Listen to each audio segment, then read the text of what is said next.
5, 4, 3, 2, 1.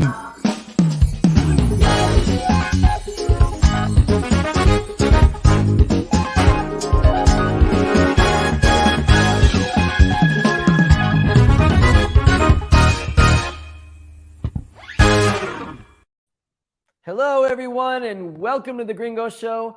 We have a great show for you tonight. If you're getting restless about getting vaccinated because they're still on viejitos whose last name begins with the letter C, we have on the program a few people who live in Mexico but travel to the U.S. to get theirs. They're going to tell us their stories. Also, we got a lot of things happening here in Mexico with the election, stolen bodies, flaming body shots. You name it, it's on the show tonight, so stay with us. We start our program tonight with something that everyone's been talking about. No, it's not the election, vaccines. Although we will talk about those things, it's about the new airport logo. That's right. Now, if you don't know the story about the new airport being built, it's been probably the biggest controversy of the presidency of Andrés Manuel López Obrador. The last president started to build a massive and beautiful state-of-the-art airport about 12 kilometers from the current one. But the current president stopped construction right after he was inaugurated, said it was too expensive, and then started to build his own more modest airport northeast of the city. There were a lot of memes on it in social media about the design, the size, and it is said that the International Air Agency may not certify it because the flight path will interfere with the current airport. It's really a mess. But last week, the logo of the new airport was unveiled, and a lot of its design pretty much fuels the criticism of it. Here's the logo of the proposed airport that was canceled. And here's the logo of the new one. Now, no one has been able to locate the designer of the logo, but I think we may have found him and have him with us on the show. Julio, designer of the new airport, thank you so much for joining us on the show. It's been hard to find you. I know a lot of other media outlets are too, so I'm glad we got you. But Julio, tell us about your inspiration of the design of this airport logo. Yes, Daniel, thank you. Thank you for having me on your show. I was very inspired by, airplanes. The airports have airplanes. I saw, I can put an airplane like in the middle of the words of the letters. And that was part of inspiration. Did you know they found a mammoth in the space of the airport? Well, that's what I was going to ask you, right? There's a mammoth as part of the logo. Mammoth, why did you choose to go with the mammoth as the logo? I think it's important to show what we have. We found a mammoth in the airport. It wasn't alive. It was only the bones, but we found it and we thought we should have this. We should know. People should know about this. It's important. Yeah, I understand that, but I mean, mammoths have nothing to do with airports, right? They don't fly. Or maybe can I rent a mammoth or buy a seat on a mammoth to go from here to Cancun? I don't get it. If they make a mammoth fly, I would be very proud of them. Actually, I think the importance of art in a designer has to put its signature on a design, and I thought the mammoth is a good idea. I have good ideas, and that works. I've been told by several people that my ideas are very good, and the mammoth was one of them. So who approved this design? I mean, who decided that this was the one that they were going to go with? The approval of, yes. My mom said that was a good. I think she approved it. I know my mom approved the design. She liked it because she saw it. She was like, "Oh my God!" And I think that was a good reaction because she liked it, and that's how we kept it. All right. Now, last question for you, Julio. That there's a design school in Mexico who had decided to give you a scholarship to study there to learn more about design. Are you going to be taking this offer? I thought about it for a while. This is the very first job that I make, and it was selected for an airport, for an international airport. So I don't think I need it. I was good at the design that I made. My mom liked it a lot. So I don't think I'll take it. There's nothing I can learn from them, I think. Okay, thank you so much, Julio. Thank you. Of the new airport logo. Really appreciate it. Good luck, Julio, in your career. Thank you for inviting me, Daniel. You have hey, I want to say hi to my mom who's watching this. Bye, Mom. Thank you. Thanks, Julio. Appreciate it. All right. For those of you who don't know what an OXXO is, you haven't lived in Mexico. It's an institution. It's a place where you can find everything and at the same time, absolutely nothing. Like the closet from Narnia, but instead of finding lions and witches, you can buy anything from tortillas to those very strange hot dogs that have probably been there since the arrival of Hernan Cortez, to a very mediocre tasting but strangely strong coffee. But also the people who work in the OXXO are part of the magic, including this very young cashier who gave his judgment on someone's purchase. Ah, bueno, pues, ok. ¿Me das unos condones? ¿Unos qué? Unos preservativos. ¿Qué te es, morro? No, de los otros, de los rojos, por favor. Oh. ¿Es todo? Sí, no. Me da también unos de estos.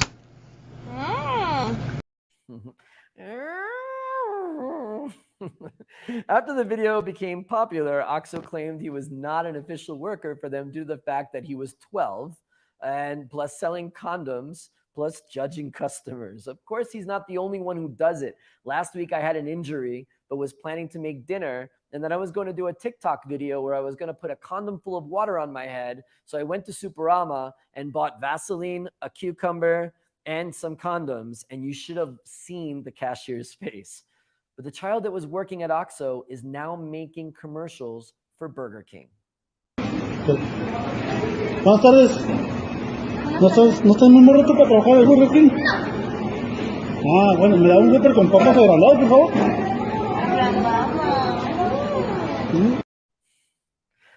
The things you can say and do to be popular, right? It's just amazing. I can't imagine it would be if you had a conversation with him about the birds and the bees, you know, conversations sobre pájaros y abejas.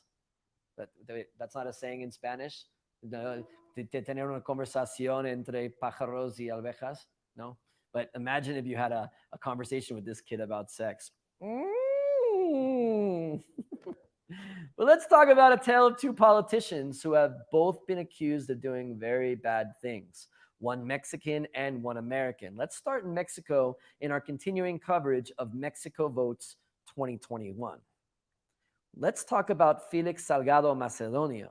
If you're thinking that he may be the father of Greeks or even the king of North Macedonia, he is not. But he was or is or may be the nominee for governor of the Mexican state of Guerrero, depending on how confident you are in Mexico's democratic institutions. He was accused of rape twice, which when his candidacy was announced, caused an uproar from women, including in his own party. The president, Andrés Manuel López Obrador, dismissed the accusation as smear campaign by his opposition, which he often does when faced with controversy. Amidst the backlash, his party board ratified his nomination, and it looked like he was on his way to becoming the next governor of the state, which gives you the best pozole in the country. Sorry, Jalisco. Then the red one. Anyway, you have your tortas ahogadas and your tequila. So stick with that and let Guerrero have their white pozole. No? But there was another roadblock to his nomination. The Instituto Nacional Electoral, or the INE, the National Election Institute, ruled this week that he was ineligible to run in the election because he didn't fill out the necessary expense forms during his pre-candidacy, about 12,000 pesos. I can imagine what those 12,000 pesos were from. Maybe a very long Uber ride, maybe a campaign carne asada with 100 extra tortillas and 16 whips. That was on the expense, 16 whips. Why would he want to buy whips? I don't know.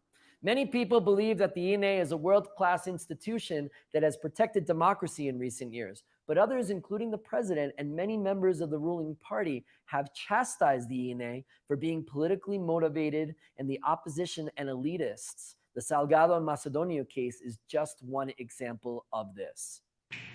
No es exagerado lo que dije, es un atentado a la democracia.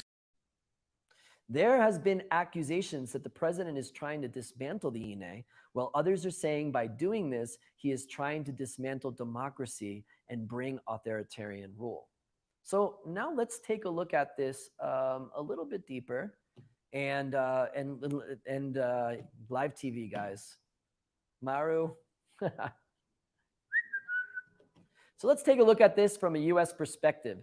The Federal Election Commission, the body that oversees different areas of federal elections, has some oversight specifically for campaign finance and registration, but voting access and rules are decided by the individual states. For example, in Indiana, you can only be in the voting booth for 3 minutes, while Kentucky has banned idiots from voting. Actually, Kentucky has a law that says idiots cannot vote, whatever defining as an idiot. And Tennessee has a ban on running for office if you have ever challenged someone to a duel.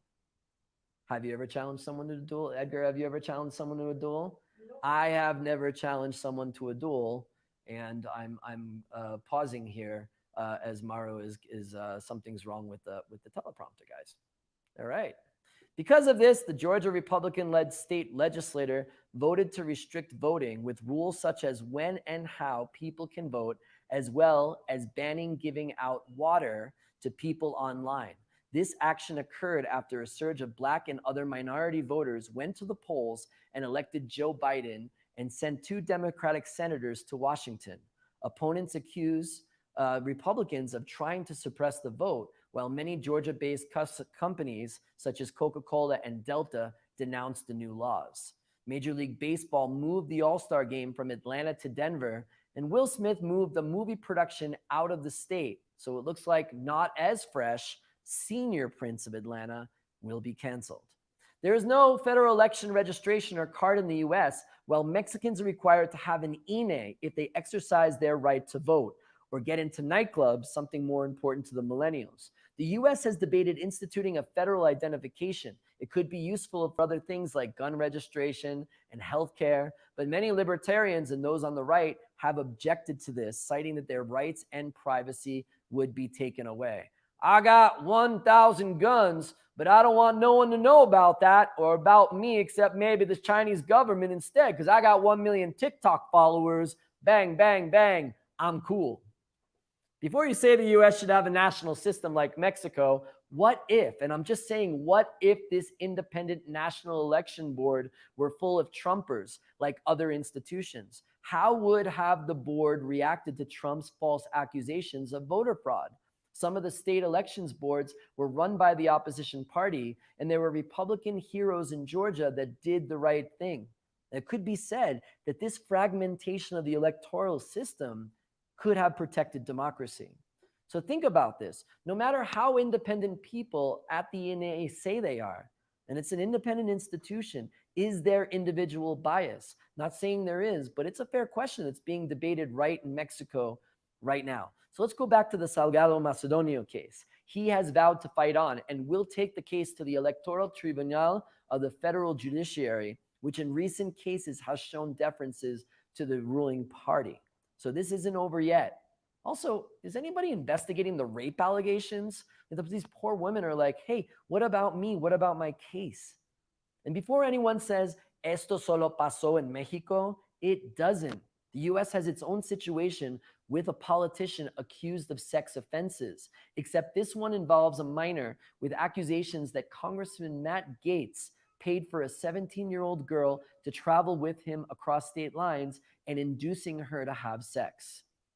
Investigators are trying to determine if the escorts were illegally trafficked across state or international lines for the purpose of sex with the congressman. And of course, he represents a district in Florida, right? This all happens in Florida. Also, he hosted sex orgies with drugs, paying women indirectly through the Venmo app. Things are so bad for Matt Gaetz. He was like BFF with Trump before all of this, and now Trump won't even be his friend. So I'm just asking, which politician looks more sleazy, Salgado Macedonio or Gaetz? And sometimes you just can't judge a book by its cover. I'm just saying. A woman vacation in Cancun decided to get a little rowdy last week after Señor Quiero uno shot con fire. Because, of course, Americans take one step in Cancun and decide there are no standards. You can get as drunk as you want. You end up getting a tramp stamp on your tramp stamp. So when Marissa Daniel ordered her flaming shot, this happened.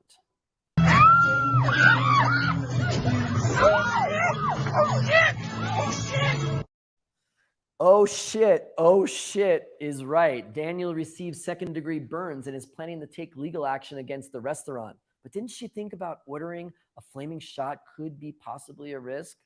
Pinche gringa. Domino's Pizza announced a new pilot this week to deliver pizzas by an autonomous vehicle starting in the Houston suburbs. Domino's Mexico tried to do the same, but the vehicle was hijacked, taken to Tepito, and sold on Mercado Libre for 1,000 pesos. It doesn't really work, doesn't move, but for 1,000 pesos, it's something cool to have, right? I mean, you guys know about the scooters, and they sold the scooters. Come on. Mexico is continuing its vaccine program and has started to administer second doses to adults over the age of 60 years. As of Monday, almost 17 million doses have been administered across the country, with 7 million doses from Pfizer and almost 1 million of the Russian Sputnik V vaccine. The problem here is that almost 5.5 million doses have been from Chinese vaccine. And just this week, a senior official from the Chinese government admitted that their shots have a very low effectiveness and should be delivered with more doses or with other shots. And as I told you, just like the doorbell I bought for my home, it was cheap, it had promise, and then it stopped working after a month. But seriously, with that amount of vaccines administered in the country, is it going to be effective in protecting the population from disease? Also, there's been a 3.5 million AstraZeneca vaccines administered in Mexico, and although there has been little debate about its efficacy, it has caused blood clots in a very small amount of patients.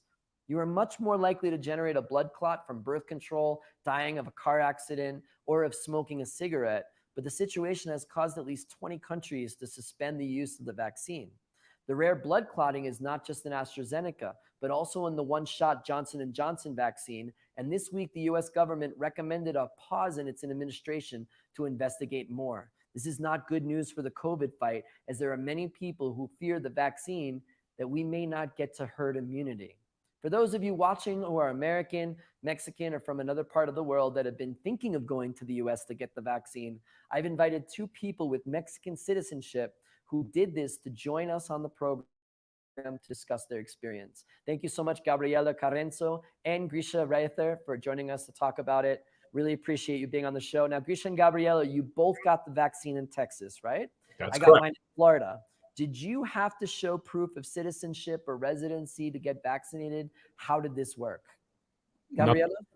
No, actually, I use my Mexican passport to identify myself when I put my vaccine on. So I didn't even have to identify. I just had to show the printout with the QR code, and they scanned that thing, and they're like, go right ahead. They didn't even want to see my ID. So were you guys nervous about this beforehand, or did you know that this was going to happen? How did you feel when you do? Because you paid some good money to get over to Texas. Very. I was very scared. I thought I was not going to make it. So.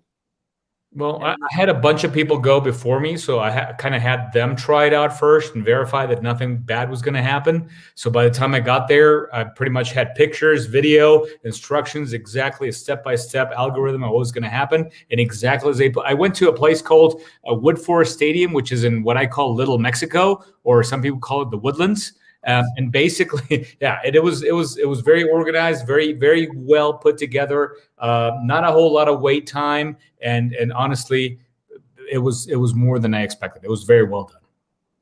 And how about for you, Gabriela? Was it pretty organized? How long? Yes, I have the same experience. I was thrilled about the organization and the service of all the people that was helping as a volunteer. So I was very, very happy, and I didn't expect that. So it's really interesting because I registered in Florida, and they asked me to show my Florida driver's license, which I do have, and I had to show some kind of proof and all these different things. So they were pretty stern with that. So I wouldn't say the same thing about Florida, but maybe because each state has different regulations and rules, right? There was different policies and procedures, especially you go into the Woodlands. Where did you go, Gabriela? I went to a little town called Midland. It's literally at the middle of Texas. And what I heard, I don't know if it's true, is that the vaccines were thrown out because the people don't want to get a vaccine. So that is why they are putting the vaccine to everyone, basically. Yeah, the thing is, once they thaw those vaccines, especially if they're Moderna, which are supposed to be kept at a certain temperature, not as bad as the Pfizer, which are minus 80 degrees Celsius. But the problem is once they thaw them, they can't refreeze them. So they either apply them to anybody who comes in, and they'll let you know an hour exactly ahead of time, so everybody comes in, or they have to throw them out. And so, they're pretty much vaccinating anybody who has a pulse, so long as they don't have to throw them out. Second shot was fine. Second shot was the same thing. No, well, not for me. I don't know. Go ahead. No, for me, it was exactly the same thing. Maybe faster and easier. So. Yeah, for me, the second shot was different. It kind of cheapened down because instead of going to a nice stadium with Army personnel, I had to go to a Walmart. And then, they sent me to the dressing rooms to get my shot. So it was not as nice as the first time around, but it still worked very well. Okay. I went to a rodeo both times, so it was the same.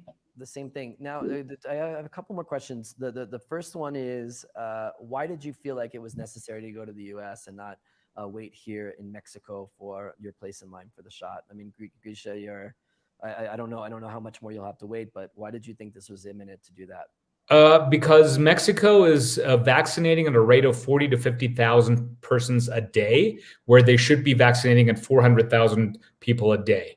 They're getting in vaccines at a rate of maybe between 500,000 and 1 million a week, where they should be getting 20 million shots a week. So, and they're vaccinating in Mexico with Chinese, Russian, and all kinds of other vaccines that we don't actually have any confidence because they're not accepted by the World Health Organization, nor do we know that they have high efficacy rates. So if I'm going to have to wait until January of next year, if I'm lucky, to put something into my arm, which possibly could be pure air or just salt water, I'd much rather take the risk and pay for it and go to the US and make sure I get something that works.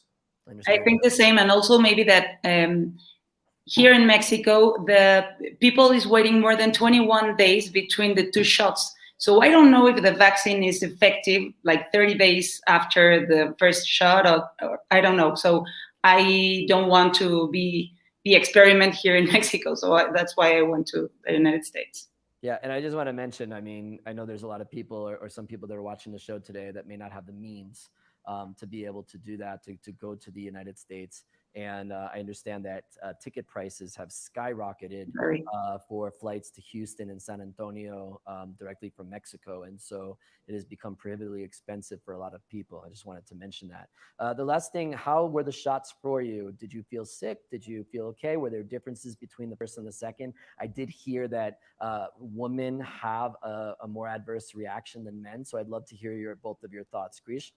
So for in my case, the first time around, I felt basically nothing, just a little bit of pain in the upper arm. Second time around, I had a lot of sweats at night. The first night, second night, I was good, and by the third date, I was as if nothing had happened. But I know my wife, for instance, she had quite a bit of discomfort in the first time around for about 10 days, what they call the Moderna patch, and a lot of itchiness and puffiness. And the second time around, it lasted for about 2 nights, but it wasn't as bad as a lot of people have reported.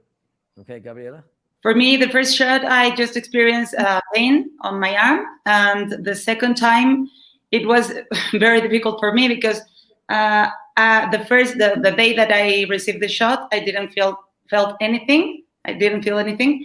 And the next day, I got headaches, fever, I feel very sleepy. And that went through 3 days. So it was very, very difficult for me. So maybe, yes, 3 days. But on the flight prices, and I know you just put them on the screen, we got our flights for about $300 a pop. And even today, if you get them 2 to 3 weeks in advance, they're still between $200 and $300. What's expensive, and you can't get around in Texas without a car, are car rentals. That is, car rental is very expensive. Because due to the pandemic, a lot of the car rental companies had to sell their cars to make a living. And so now they're short. And with all these people going into Texas, if you want to rent a car, you're talking about $150 to $200 a day to rent a car. That's where the money goes. And the Galleria. And you should rent your car previous to your trip. Yes. Yeah, absolutely. Because if you go in and you have a drive-through, was it a drive-through, by the way, or walk-in? The first time in the Woodforest Stadium was drive-through. You never left your car. In Walmart, you have to kind of step out of the car. Okay, Gabriela? I went to San Antonio and then I took a car to Midland, 5 hours trip. So, okay, so you really, yes. you really made a drive for that. Yes. Well, thank you guys so much for sharing your stories with us. Really appreciate it. I'm sure a lot of people are.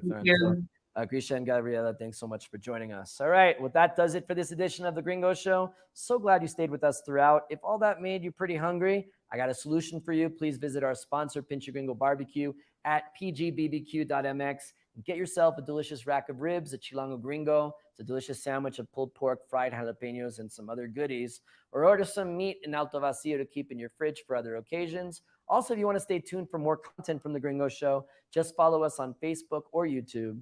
But please tune in next week at 9 p.m. Mexico time, 10 p.m. Eastern for another great episode of The Gringo Show. Until then, have a great week.